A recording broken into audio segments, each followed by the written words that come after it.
Assalamu alaikum everyone, and welcome to today's session of On Air with Boss. Our guest for today is Alisha Zahid. Alisha, can you walk us through your journey at Beaconhouse? My journey began in 2007.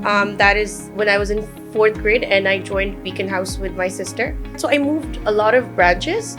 So in 4th grade, I was in the primary branch, and then afterwards I went to the middle branch that is behind Bahani Heights in Gulshan. And from over there, I did my 5th, 6th, and 7th grade. And from there, I went on to the Cambridge branch where I did my 9th class. And from there, I went to the PCHS campus. And from there, I did my 10th grade till the end of my A-levels. So you were basically skipping and hopping between multiple branches. You could say that. I was branch hopping, if you can call that. So how was your experience branch hopping? Every branch was a different experience. I think particularly my most favorite one would be Gulshan, Cambridge, because that is the place where I made the friends that are still in touch with, and that's the place where I feel like I have explored myself creatively, like at the max, because aside from like academics, I took a lot of part in like clubs per se.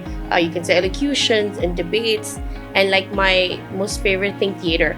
Alisha, can you tell us about one fondest memory from Beaconhouse?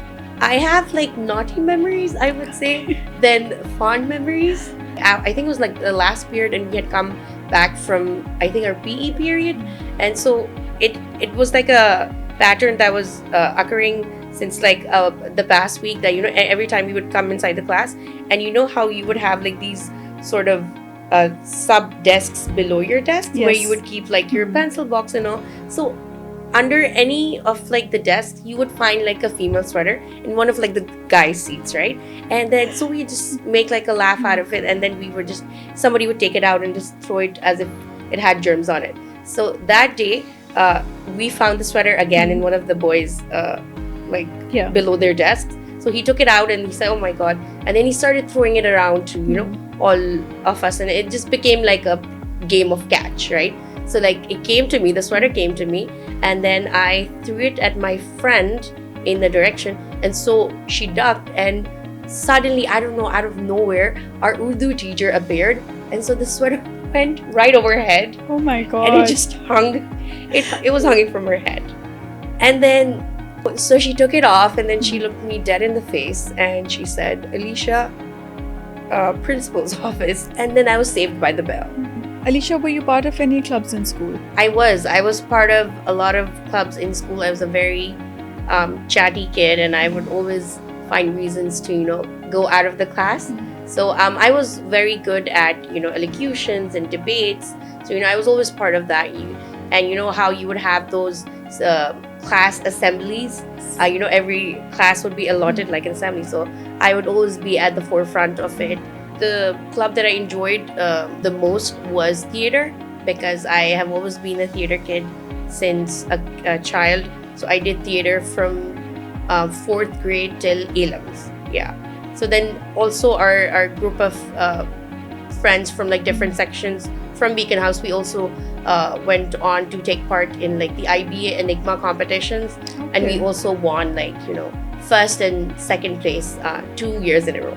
That's amazing, mashallah. Yeah. So Alisha, can you tell us about one non-academic learning that you would associate with Beaconhouse?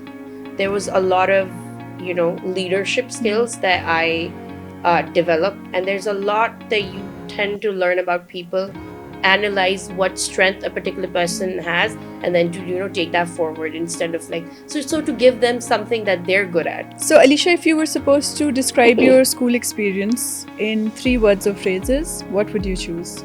Firstly, for sure, nostalgia. It was very transformative and also foundational.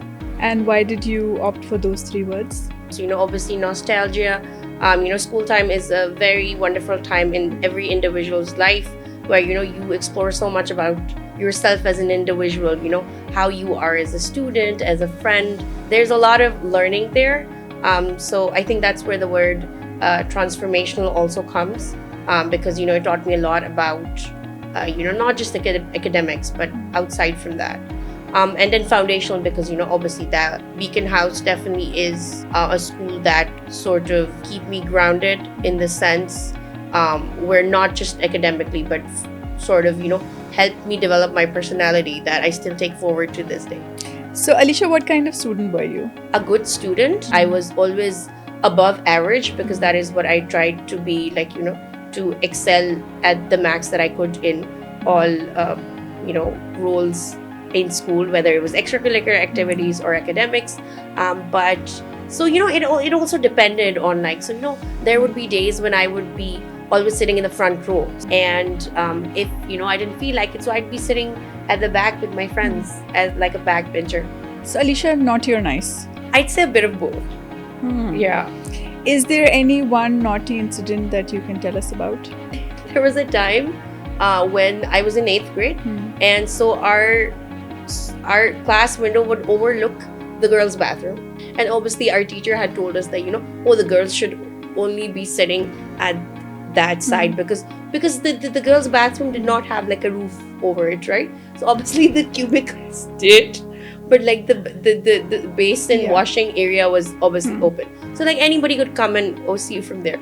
So on like a weekly basis, we would just sort of put like pins at the cap of our, like poke holes in like our water bottles, and then we would just sort of throw water at them. Alisha, are you in touch with any of your friends? I am in touch with some of my friends. 2 of them are like my best friends that I still talk to on a very regular basis. Would you like to give a shout out to your friends? For Somal Halim, thank you for discovering me in 10th grade, because I made a lifelong friend in you, and I'm just so grateful that we connected. And Eminem. So Alisha, did you have a study buddy in school? Her name was Aisha. She was also a very close friend of mine. So anytime there was like a topic or like a subject that one of us would be needing help with, so we just sit together after school or even during breaks, and then we would just sort of work on that together. So have you ever pulled an all-nighter that was not for studies? Oh, so many times. Do we want to know what you did? Yeah, I would just very randomly be attracted to a book series right before my exams, and I would be like, I need to read this. So like during the day after school, I would do my studies, but I would take that napping or sleeping time to utilize them reading books. So sometimes one year it would be the Goosebumps series, the other time it was obviously Twilight in that during that time, and sometimes it would be like the Secret Seven series. So yeah, those were the kind of all-nighters that I pulled. Have you ever napped on campus? So many times. What's the weirdest place you napped on in campus? Okay, so I slept during my art exam, straight through it. But in my defense, I had finished my exam, like the drawing of an orange that we needed to do.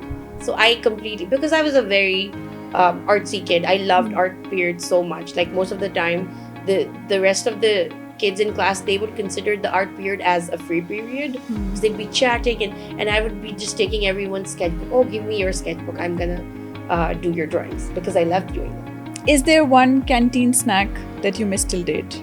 The OG snack, the love of my life, cherry balls. And I think the second snack would be, so we would get like these Chinese fried rolls in our Gulshan campus, and they would have like a ton of boiled eggs inside them. So usually boils aren't that appealing for like rolls, but it was such a good snack. I used to like inhale 4 to 5 rolls a day. Wow. So if your campus life was a song, what song would you choose? It would be Young, Dumb and Broke by Khalid.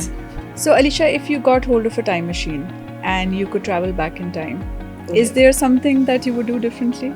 I don't think there's anything that I would like to change, because I think every past experience, every mistake has brought me here and made me who I am today.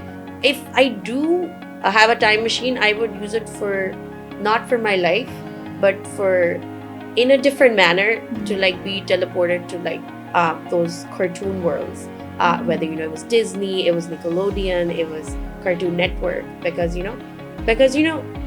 your everyday normal life gets so serious at times. You need sort of like a getaway, and You I would love that getaway to be one of those worlds. So Alisha, if you came across a genie and the genie could grant you 3 wishes, Okay. what would you wish for? Immortality for my loved ones. Nice. Yeah. I think the second, world peace, and eradication of hunger.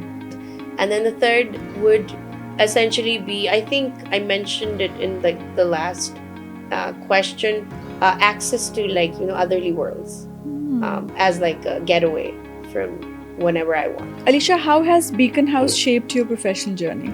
Beaconhouse has played a very large role in my professional career, moving forward. So not only did it allow me to sort of develop my creative sides, so whether it was theater or design and arts and craft, that is what I essentially enjoyed, and went on to sort of pursue a professional career in that, because my bachelor degree is in design, right? And apart from that, the Sugar Shack that my sister and I started back in Beaconhouse.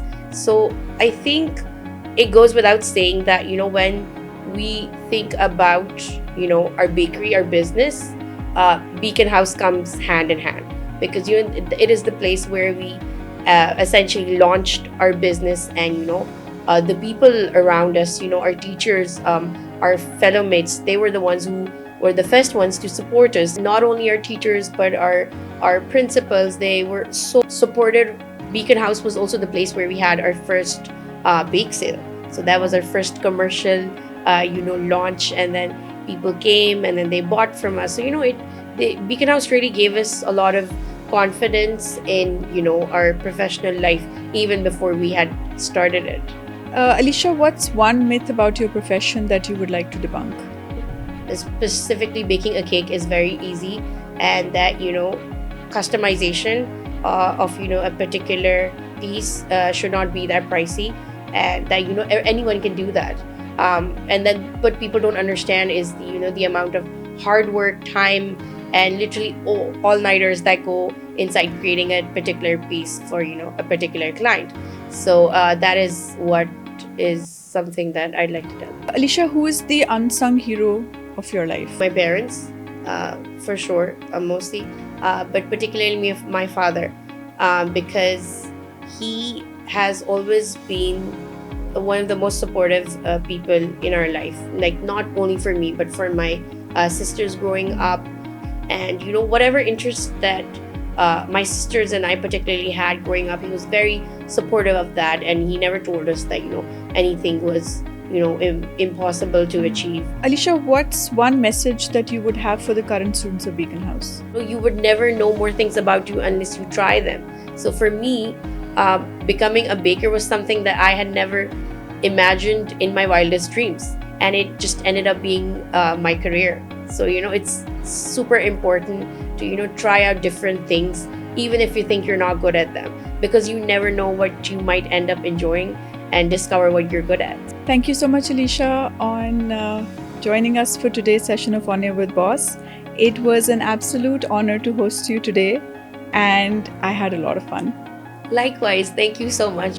Alisha is the co-founder and cake artist behind the Sugar Shak, a Karachi-based home bakery known for its customized and beautifully designed cakes. What began as a small venture focused on simple cakes and cupcakes has grown into a recognizable brand catering to clients looking for personalized and visually distinctive dessert experiences. Specializing in themed creations, Alisha combines artistry with attention to detail to transform ideas into edible art. Her work reflects both creativity and innovation, helping the Sugar Shack build a unique identity within Karachi's growing home bakery industry. Through her journey as a creative entrepreneur, Alisha continues to showcase how passion, consistency, and design-driven thinking can evolve into a successful and meaningful venture. Beaconhouse Old Student Society, BOSS, building a community together.